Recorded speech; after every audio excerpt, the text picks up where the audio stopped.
So having a marketing plan is great, but doesn't mean that it's going to stay the same through the whole year. So how do you know what to start? How do you know what to stop? How do you know when to pivot? And all of the things. And that is the topic that we are tackling in today's episode because it can be really confusing. Something doesn't work right away. Do you stop doing it? Or do you need to give it a little bit more time because it's a longer term strategy? What are your short-term strategies, your long-term strategies? How do you know how to manage it all and understand the data? So today I have Corey Morris here to join us to talk about this specific topic. Corey is an experienced industry speaker, best-selling author, and owner-leader of Voltage Digital Marketing Agency. His new book, The Digital Marketing Success Plan, is available on Amazon and details why companies need a documented, objective, and accountable digital marketing plan in today's era of unprecedented change in the digital marketing industry. He provides the context for why having a plan is important, real stories, and how-to content for creating and implementing a plan, leveraging his 5-step start planning process. So I think you're going to get a lot of great tips in this episode for how to really think about your marketing strategy overall and how to kind of plan for when you might need to make some adjustments or when to just keep on going. Things aren't always going to go super smoothly, but you can at least know and feel comfortable in some of the adjustments that you're making. So give this episode a listen and let me know what your biggest takeaway is. Before we get into it, I wanted to bring to you a new opportunity with Do Good University. This is founded by my BFF partner in crime, Patrick Kirby. So we started a nonprofit bootcamp together a few years ago. We've now merged with his existing platform called Do Good University, which is the go-to platform for nonprofit organizations to get access to on-demand and in-person virtual live Q&As every single week. There's trainings on board governance, on grant writing, on marketing from yours truly. There's also DEI. There's also HR. I mean, there's so many different resources and trainings in here geared specifically towards you as a nonprofit leader and a nonprofit fundraiser. We also go live every single week, Patrick and myself, to answer your questions and to help you keep moving forward. So I would love for you to come check out the community with 2 weeks free and come to some live Q&As and kind of see what it's all about. Check out the back end and see what's there. It's only $50 a month after that. Now, go to thefirstclick.net/DG, the letter U. So D as in dog, G as in goofy, and U as in umbrella. I don't know. But thefirstclick.net/DGU, you'll be able to check out all the information about Do Good University and check it out with your free 2-week trial. I hope to see you on an upcoming workshop. For now, let's get into the episode. You're listening to the Digital Marketing Therapy Podcast. I'm your host, Sammy Vidal-Mulhern. Each month, we dive deep into a digital marketing or fundraising strategy that you can implement in your organization.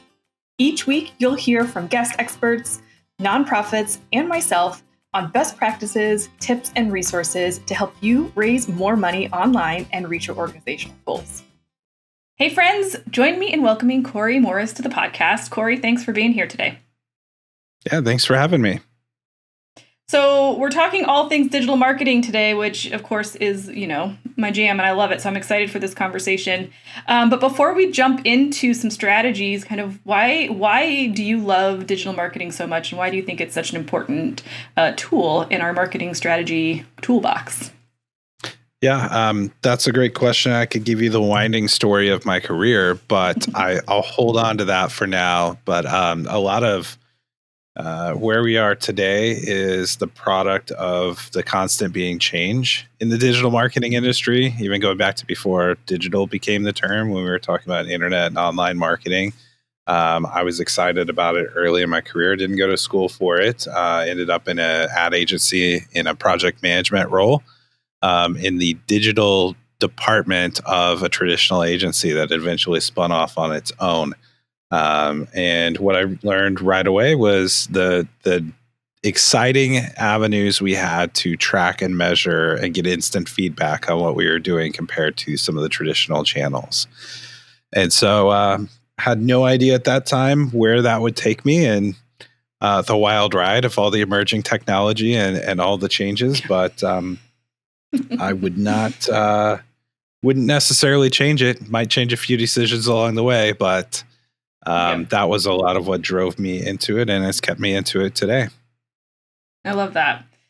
Similarly, I do not have a degree in marketing either. So we have that in common, but love it all the same. So let's just kind of jump into as this episode is being launched, we are nearing the end of Q1. So hopefully you have been consistent with some strategies that you said you were going to do this year, but kind of where and why would we want to start maybe looking at what we've been doing and seeing what's working? Like, what is there a place that you like to start first as far as evaluating the effectiveness of your online and digital marketing strategies?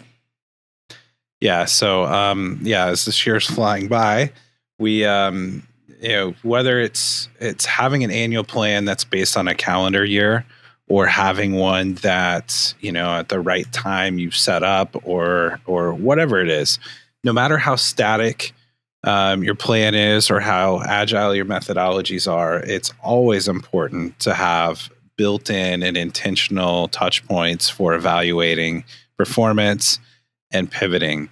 Balance is probably the key word there, because if you don't have a well-documented plan and you're too agile and you're changing your strategy midstream, it's hard to know if you stuck with something long enough to see the effectiveness of it, or if you've changed in tactics too many times and you didn't, you're 2 or 3 months in at this point, but are you going to get to 6 months in or 9 months in on maybe a 1-year plan or budget or investment and realize that you don't have ROI to show for it?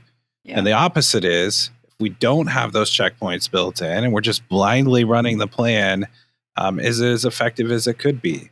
Are we fully really taking advantage of optimizing and being mindful of all the disruptions in tech or in our competitors, or even in changes in our audience and consumer behavior, let alone the ones that we might have in our organizations from new products or updates to brand strategy or sales goals and initiatives and whatnot. So balance is a key word. So if you feel like you're running around and you haven't really anchored to something, then it's probably time to find some focus and put some measurables down that in a plan that you can track against, or vice versa. If you haven't taken time to take a breath and come up for air, and evaluate your performance as you round out the quarter, that's a perfect time to take a step back and look at things.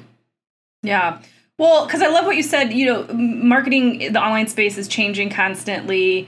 And also we can get more real-time information, and we also can't control certain things. Like, we can't control social media algorithms. We can't control Google algorithms. So there's like this kind of give and take.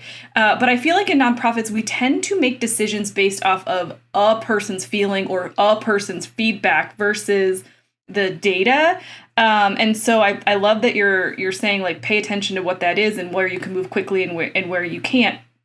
And I think maybe the one place that this could be a really great example for people would be, for example, a long-term SEO organic strategy versus a Google Ads strategy, where you might need to be more nimble, where they're both very intricately, that was a hard word to say, connected.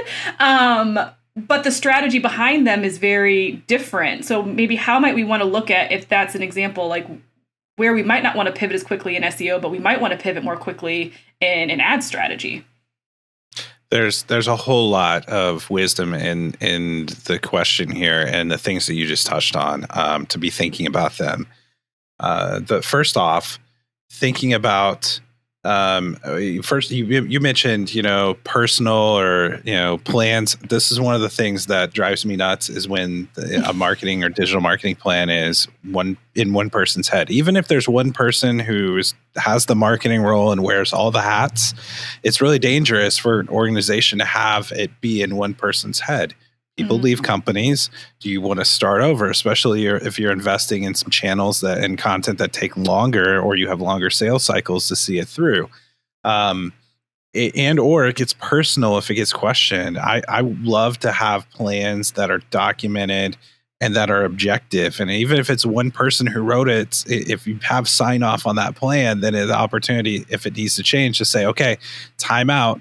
You mentioned this new initiative. Here's the plan. What does it change in terms of priority or expectations? Yes.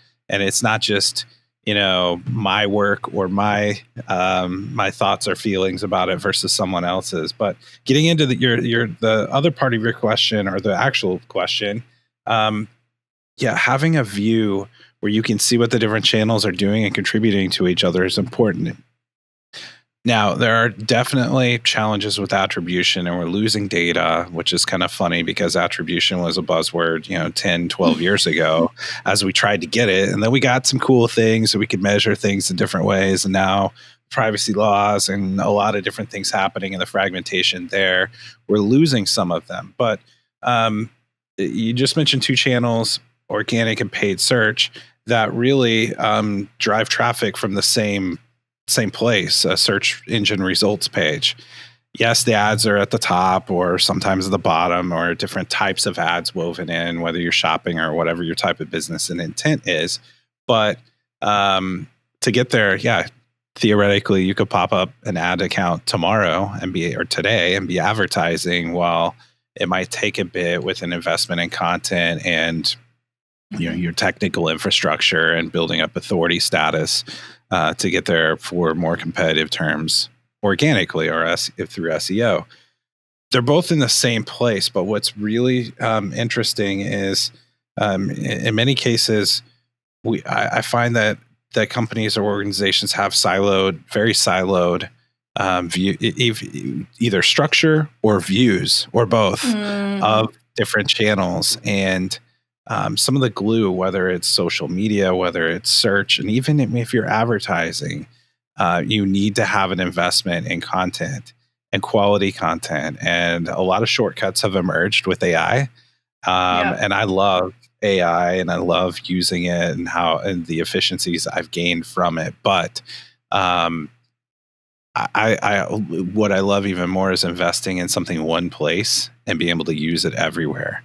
And if we're connecting back to brand strategy and being consistent with our brand and sharing our unique aspects of our brand all the way through to a lead or a conversion or a sale, then leaning into that and investing in content that's consistent and where allowing those channels to support each other is great. Yeah, you may find that over time you can dial back some of your ad spend if organic results are picking up. But at the same time, in many cases, the complexity of what you can find based on how well you can attribute all the traffic together or how it's working or your model, especially if you have a longer sales cycle or customer journey, is in how those channels interact with each other and the user behavior that comes through that. So you never want to be guessing or be 6 months into an effort where you're spending a lot of money, where Google or Facebook will take your money, whether it's working or not, and to have and answer a question about is it working or not with I think, when in many cases you have the power to know. Well, and I will say this until I'm blue in the face. We will say this over and over again on this podcast because nonprofits still don't pay attention that you get $10,000 a month from Google through their Google ad grant. So, yes, Corey's mentioning expense with relations to ads, but, it doesn't mean you need to run it yourself. You might want to hire an agency to help you do that. But it's a great way also to quickly learn what people actually care about with regards to the content you're creating. And so I think that's really critical. But I love what you said about simplifying and investing in one channel to really create kind of this long form content piece and then disseminating it across, because you'll very quickly know my audience is here, they're not here. So why am I spending effort on here? Like, why am I spending effort on this social media channel? Because I'm getting way more comments and engagement on this because it's similar content that's being shared, similar messaging that's being shared. It can just help you with understanding conversions in a situation where we maybe are losing that data due to privacy policies. Yeah. First off, Google ad grants. Yes. I 100% agree. I've had for nonprofits and organizations we worked with where we've started with, thought we wanted to be able to go do the full spectrum, full feature of, a paid account, but it's like, okay, that's fine. If we know we have a paid account or we're going to use it, let's at least make sure we're doing testing and learning as much as possible and maxing out the free account alongside it and not just taking that for granted. Yes, it's a little bit more restrictive, but why would you not take advantage of that? But when it comes to the different channels, what we're seeing, and so full disclosure, my background earlier in my career was I was an SEO and came from the search side of things before getting into more broadly digital strategy and integrating all of the different channels. But social has been more fragmented from the start with different networks, and others have emerged, everything from TikTok to others. And then it's like, well, and then all of those have kind of disrupted, and it's been disrupted from the beginning as a marketing channel or digital marketing channel. Search was that way for a long time, but then Google became the behemoth, and now we're seeing the trend of Google losing some search market share. Now, yes, we're talking about single digit percentage points. It's not losing it overnight, but the emergence of AI search functions and other things are doing some similar things in terms of diversifying the sources of where people might find us. A term I've used a lot over the past couple of years is be found, quote unquote. And that's what we want, whether it's in social, whether it's in search, whether it's in, anything that's top of the funnel, is that we want to be found. And even toward the bottom of the funnel, if they enter and they're ready to engage with you right away and convert in some way, that's, we want to be there where our audience is. So there's a new level of going beyond just some traditional personas or, what we thought, what we think today or what we thought last year about who our audience is. We have to go further and really understand where they are and be on the lookout for some of that evolving pretty rapidly in different niched down communities, different traffic sources and places they might be. Now that feels overwhelming at times. That now it's like I think of a Facebook and Google or LinkedIn, all these different sources. And now you're telling me there's more and it's getting even crazier. Yes, it is. But it also gives you an opportunity to focus on quality versus quantity and not necessarily cast as wide of a net. So it's going to really help us because we're going to get forced to have more discipline around thinking about who we're talking to and why, and giving us permission to be more one-to-one in how we think about and communicate with audiences versus feeling the pressure to be everything to everyone. Yeah, that's so good. Well, and it leads me to kind of we're a small company. We choose to be that way. And so part of that is I'm always kind of connecting with other people and getting creative and learning from other people. It's part of why I love doing this podcast, because while I'll have people on that are doing similar work where some people might say, aren't they your competition? It's like, but just the conversation sparks creativity in me and helps me kind of think outside the box in ways that we can support our clients and things like that. And so to your point earlier that you said, don't let the marketing plan live in the head of one person. I think also when you share that plan with your team and invest in that person communicating and networking with other marketing professionals, like you start to learn some of those creative ways that you can be more specific. So you can say, I'm going to show up in this way and do this thing on this one platform. And that's going to be good because we're doing things a little bit differently, having fun with it, instead of being everywhere to all people. So I kind of love that flip in your mindset of, dare to be different, dare to do something different and make the most of the channels where your audience is, as opposed to just show up everywhere.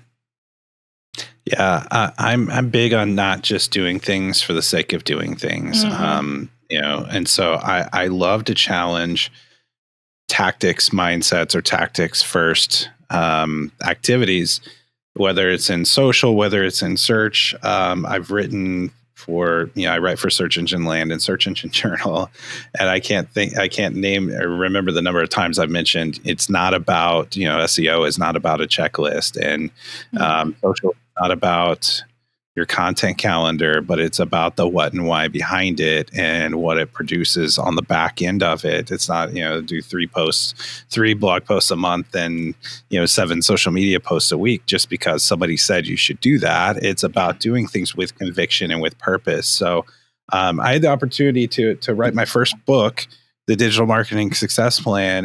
It came out in July of 2024, and basically put together a 5-step framework that's an acronym. It's called START. But intentionally, the first phase of that is strategy. And tactics is second. And that is very intentional. And that seems like maybe a basic thing or a no-brainer. But what I love is the beauty of going through challenging, what you've been doing, and the what and why, and going through the exercise with all of the stakeholders together. So there's conviction around the decisions we make and the what and why and what's in the mix, and really getting out on the table what ROI means. Whether it's, for-profit or nonprofit organizations have similar challenges when it's the number of stakeholders, and sometimes nonprofits can have even more, where we have, so many different things from, development to advocacy to whatever it might be for the cause or the purpose of the organization. And they're all worthwhile, and they all need fuel and to be funded or to have engagement. But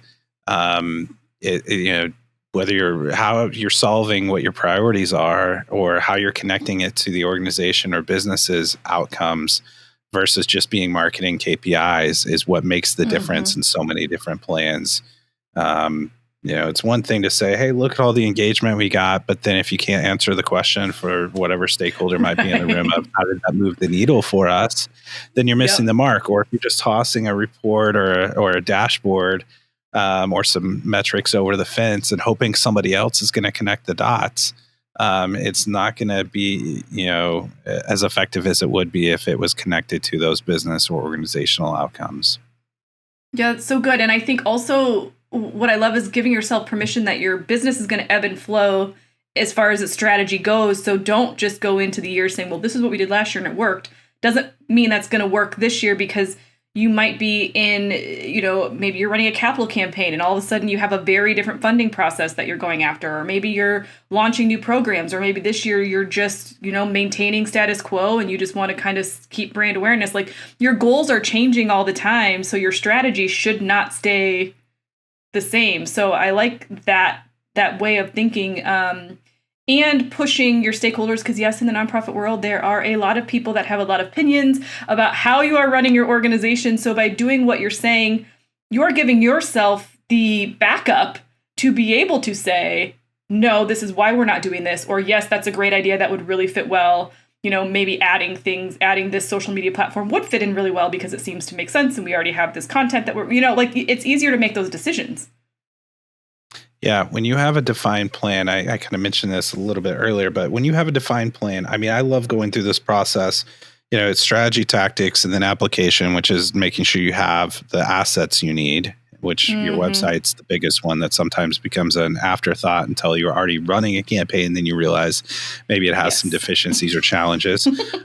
Review, which is, so that's the R in the process. That's making sure you can report on and properly track everything all the way to ROI, not just, some KPIs on the marketing side of things. And then the transformation phase is a big lofty term, because that's how it all comes together, and you have it documented, you lock in the resources you need, and you make sure that you don't put it on the shelf 2 months in because things got really busy and you wear a lot of hats, or there was a distraction or disruption, but because those disruptions will come. And so I like to call those trigger events.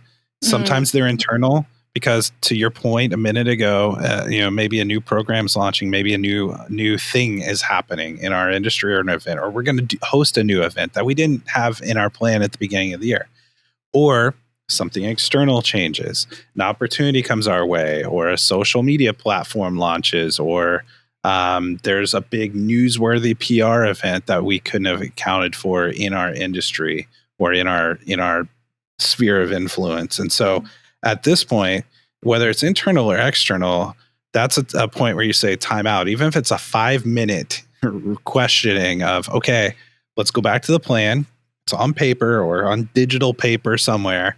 how does this change it? Does it change priorities? Do we change how we allocated budget? Do we need to go research this audience or this topic or this event and factor it into the plan versus, letting us kind of float and go chase that for a minute and then chase something else. And then the plan, we did the plan for 2 months and then we did some non-documented version of a plan and we're all over the place. And at the end of the year, it's really hard for us to quantify our efforts. Yeah. Those things will happen. Those distractions and changes and trigger events will happen. All the time. That's the guarantee. Yeah, because there's a lot of great ideas out there. And throughout the year, a lot of great ideas will come to you from your board, from your staff, from your learning. And so I think, we need to have somebody who's championing our marketing strategy, that it doesn't just live within their head, that the whole team knows, but also I think as leaders, we have to be very aware of these things take time, and consistency is the important piece, right? Because like you just said, you can't track anything if you don't have consistency in the activities that you're doing. And so how do we kind of fight that urge? I know the steps in a little bit into mindset and away from digital marketing, but how do you, as you're building and growing your organization, kind of fight that urge to be like, oh my gosh, I love this idea, I really want to do it. We literally have no capacity in our staff time or budget to be able to do this, but I feel like it's easier to add things in and be like, we're just going to do it because it's super cool and we'll figure it out. But it's harder to then say, but we need to let this other thing go in order to make that work. Yeah, that's a great question that hits home when you're asking me personally, because I'm the worst at this. Well, it's why you're the visionary and leader of your company. Yeah. So over the years, I've moved much more from the operator and integrator to the visionary. And so I have to rein in my own ideas and thoughts or check myself and go reread parts of things I've written to hold myself personally accountable. But Chat GPT has become one of my best friends. And that's either sad or exciting, depending on how you want to look at that. But in areas where 2 years ago, I was considering like a virtual assistant to do things for me and go do research or track things down or help me ideate. It's amazing what I can do now. Again, varying opinions and people's experiences with it and where the world's going. But I've at least embraced it's here. I might as well use it. But that's one thing when it comes to research, ideas, efficiency. There's a lot of trust but verify there too. I'm not saying I just blindly trust it and it does everything. And in fact, it doesn't write any of my content. I originate my content myself. But there's a lot to having intentional time to test and experiment built in. So even whether you're just trying to rein in yourself like I am, or you have other stakeholders who are going to bring ideas to the table, some great ideas, some you might question, but you're kind of wading through how do you quantify and validate some of those things, leaving yourself budget and room and or resources to test and permission to test is important.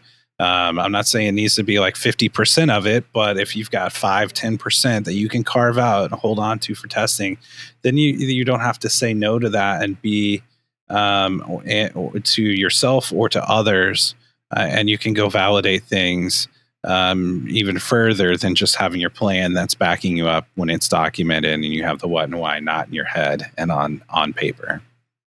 That's so good. I love having a little bit of your budget to be able to test. And I would add to that, assuming it's going to fail, like without stress of what the outcome might be, right? So that that I'm going to test some things, and if it works out great, that's awesome. And if it doesn't, that's okay. Like we need to figure out what's going to work for our company and not. So I love that.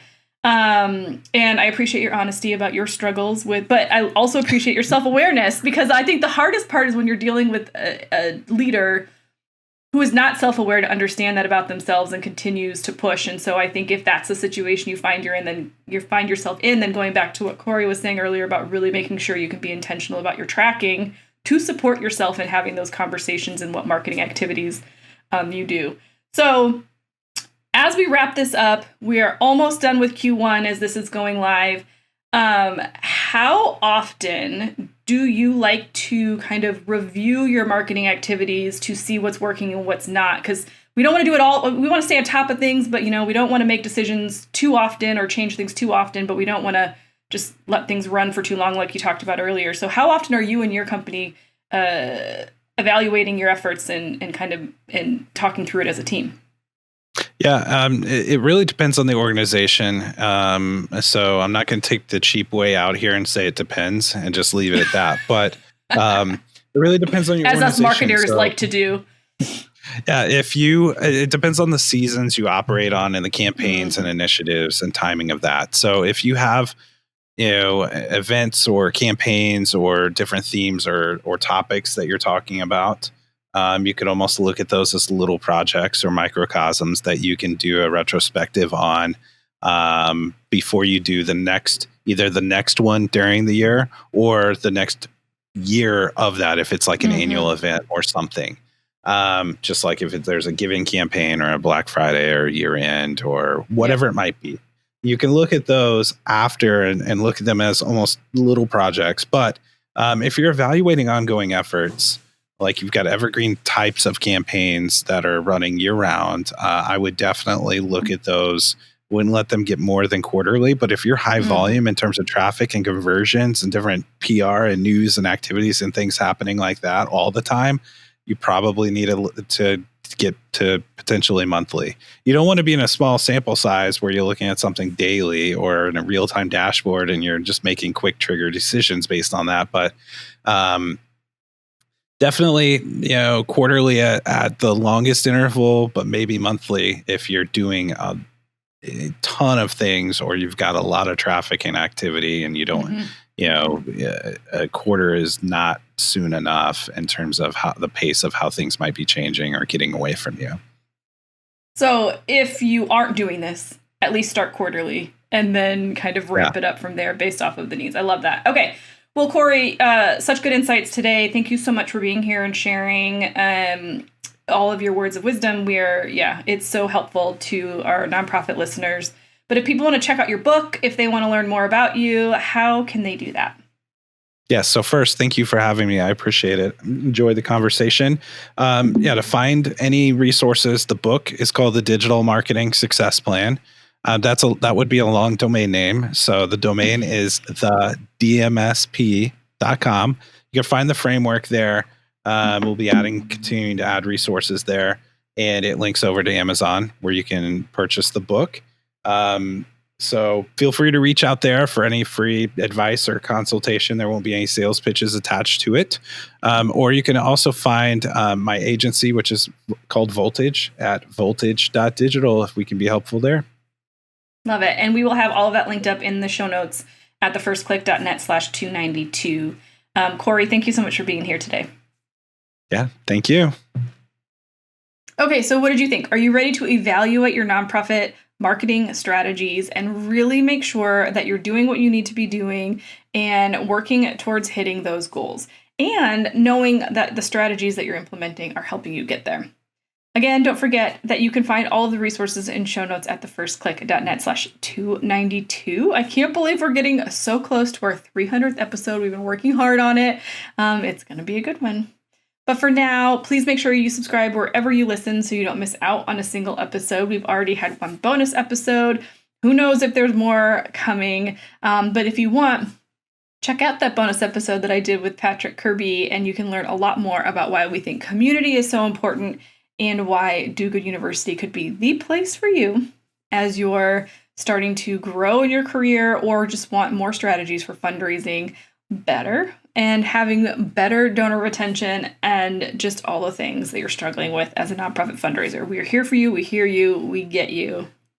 Enough said. So subscribe wherever you listen, and I can't wait to see you in the next episode.